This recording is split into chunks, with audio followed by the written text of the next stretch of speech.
What's up guys, Mugi here, and today I wanted to talk to you about 7 important concepts to keep in mind when playing Pokémon Unite.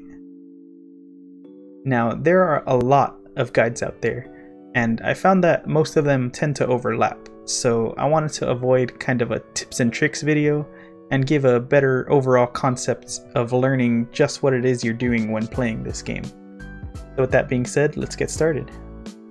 The first concept we'll touch on is kiting. Kiting in gaming refers to weaving in your attacks and abilities while maintaining a safe or relevant distance as the enemy comes toward you. Much like flying a kite in real life, think of your Pokemon as yourself, your attack or your ability range as the kite string, and the enemy as the kite. In this example, you always want to maintain the same distance to maximize both your damage and your safety. Kiting is important when fighting other players, but it is also a small optimization you can make when fighting neutral Pokemon as well. By deciding on my path beforehand, I can now optimize my pathing by kiting in the direction of the next Pokemon I plan to take down. This only saves a couple of seconds, but you can do it multiple times in one game, which all adds up to get you to where you need to be before your opponents, or in time to help your team if your opponents made the same optimizations. Remember, in a game of 10 minutes, every second counts. Kiting goes hand in hand with our next concepts, positioning and spacing. With 360 degrees of motion options, positioning is an important concept to understand. Positioning is as simple as it sounds. It's the place you choose to be when taking any action. It's harder for me to put into words how or why this is important, so let me show you instead. Here are a few examples of how positioning can improve your game. This is one of the positioning optimizations I love to make with Jigglypuff. At the start of the game, I make sure to have Pound Off cooldown by the time I reach the double A-Palms in lane. My goal here is to position myself to get my Pound to hit both of the A-Palm, creating a tiny but not irrelevant boost to the speed to which me and my lane partner can get to the center of the lane and contest the Audino or Corphish in the center.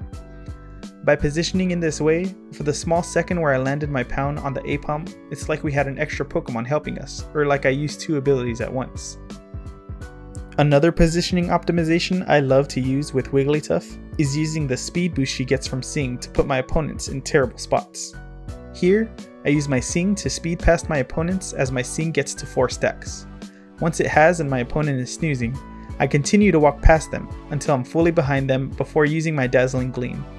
This way, when they wake up, I'm standing directly in their path of retreat, meaning I can continue to apply pressure, keep up the chase, or lessen the gap they create using their own mobility moves or items.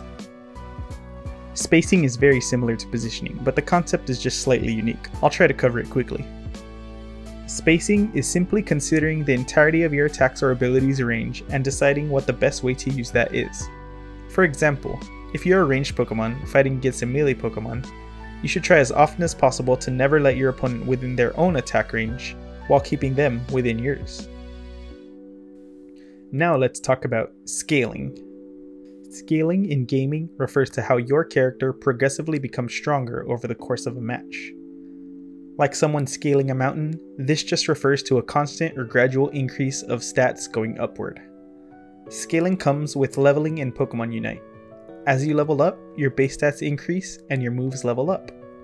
With that said, 2 of the most important things to keep in mind are levels or experience matter, and not all scaling is created equally. In general, you don't want to take fights against other Pokemon who are higher level than you without some sort of tactical advantage, either having numbers on them, a range advantage, an ability advantage, positional advantage, or just taking an unfair fight, like if their HP was already chunked out by Dreadnought or Rotom beforehand. To circle back to unequal scaling, this is something you can't really see in the game, but need to know that it's there. Let's take a look at Slowbro and Gardevoir's stats. You can see that Slowbro's stats at level 1 are overall better than Gardevoir's. He's bulkier, he hits harder, but as the game goes on, Slowbro's damage scaling begins to pale in comparison to Gardevoir's, and the only advantage he keeps are his defensive ones. Next, we're going to talk about free or hidden information. This concept has to do with all the information you are working with that is available to both you and your opponent, and the information that is hidden from each other. Examples of free information are the vision you get on your map from your goalposts, vision provided from your teammates, the timers on the map, wild Pokemon spawns, and more. The only advice here is to try your best to make the most out of the information you are given, and be conscious of the information you can deprive your enemies from.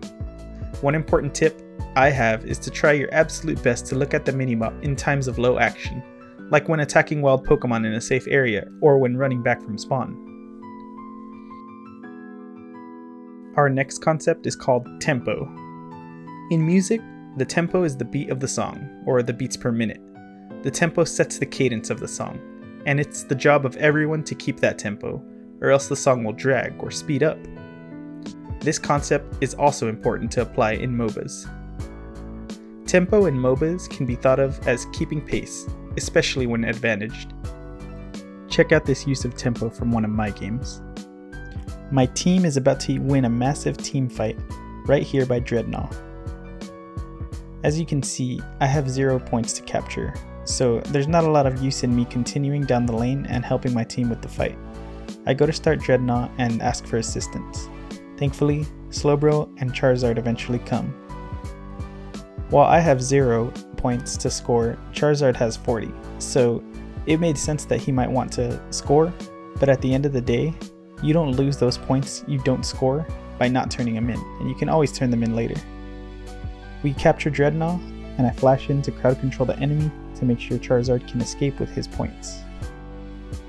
Our next concept is called trading. Trading is exactly what it sounds like, giving one thing in exchange for another. But in MOBAs, trading needs to always be considered, and you need to know if you are getting the winning or losing trade.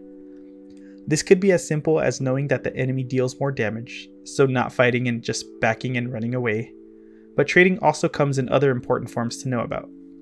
For example, there are trades of cooldowns. If you trade your R, which has a 10-second cooldown, for their eject button, which has a 1-minute cooldown, for the next 50 seconds, you should look for opportunities that can come from punishing that unequal trade from them. Additionally, because you made such a good trade before, you can afford to take a losing trade this time, perhaps using your own eject button in exchange for their ability. Because you used yours aggressively and not defensively, this is still a net positive for you, if you use it to secure a takedown, or turn in. Just as importantly, you need to know when you've taken unfavorable trades of resources, and adapt your playstyle to minimize those losses. There are a lot of other extremely niche ways of tracking trading, but probably too many to go over here.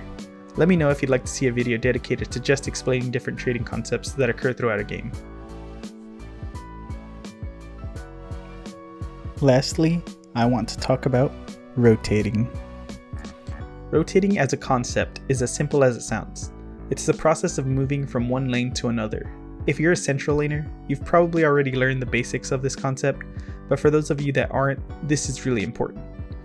One of the biggest traps new players fall into is constantly going back to your assigned lane. This happens in every MOBA, not just Unite. The reason this is an issue is because sometimes there's nothing to do there, so you're wasting your own time being there, as well as losing the opportunity to make an advantage for your team elsewhere. For example, once you've already destroyed the bottom goal and Dreadnought has already been taken, it becomes extremely difficult to get anything really impactful done down there. So if you run back, you'll just be taking a couple of wild Pokemon and sitting on your goal. It's fine for one of the two of you who choose to go bot path, but sending both back is a pretty bad use of resources. Rotating is also important to get yourself winning matchups in each lane, or create advantages based on the Pokemon. Sometimes you lane against an Eldegoss and Snorlax that knew nothing but hold their own goal.